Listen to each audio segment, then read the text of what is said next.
Got a question from Max Hit Studios. That's just the name in the chat. So can we, it's a good question. Can we differentiate a F2H3 coupling in mode 1 versus in mode 2 on a spectrogram on a B4 for a male, for example, or does that look exactly the same? How could you differentiate?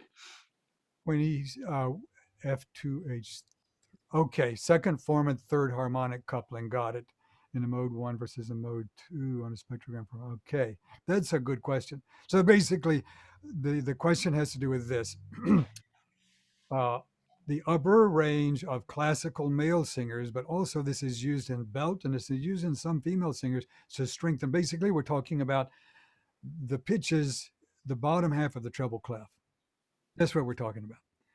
The bottom half of the treble clef, if you're in mode two, head voice, that is a weak part of the range, no matter what you are, until you learn how to get good closure. One of the ways of getting that is to use to get strength there is to use your second resonance, which is higher, on a higher harmonic, like the third harmonic, uh, to strengthen that part of your range, since so that you let go of the yellow coupling on the second harmonic on the first resonance. It's kind of complicated, but at any rate, um, can you differentiate? I'll tell you this: the singer probably can feel the difference, but I'm not so sure about the listener. Here's a if you know the tenor from the last century, Richard Tucker.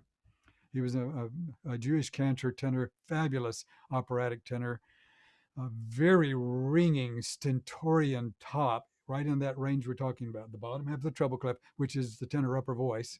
Okay, really a marvelously ringy top. He swore he was singing in falsetto in some interview, and when I heard that, I said, "What?"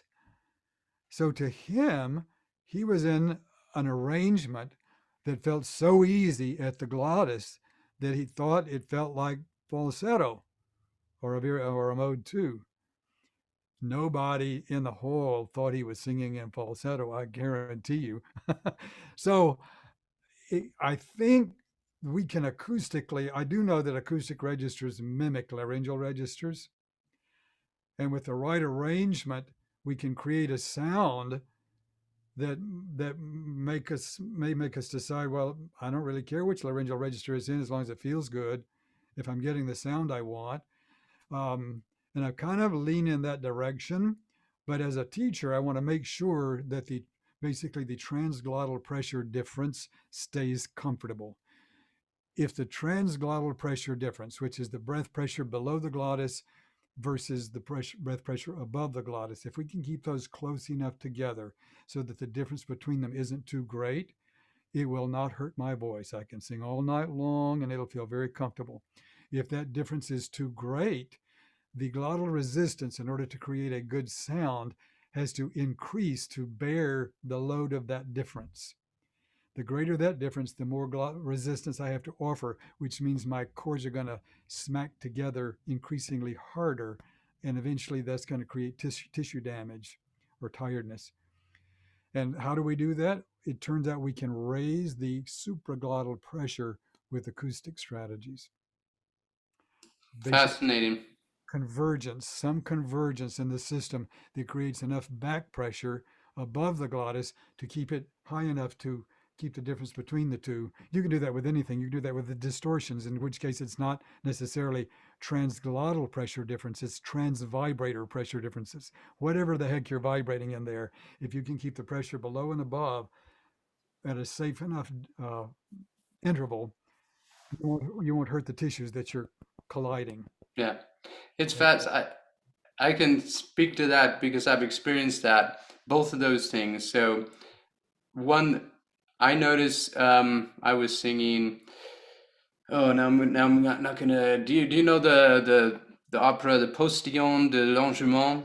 Yep. This guy, the tenor sings these D's again and again. Well, it was interchangeable for me if I sang it in M1 or M2 or chest or head. And I actually ended up choosing just to sing it in what felt like falsetto, because in the hall it sounded exactly the same, but it was a lot less work. Right. Right.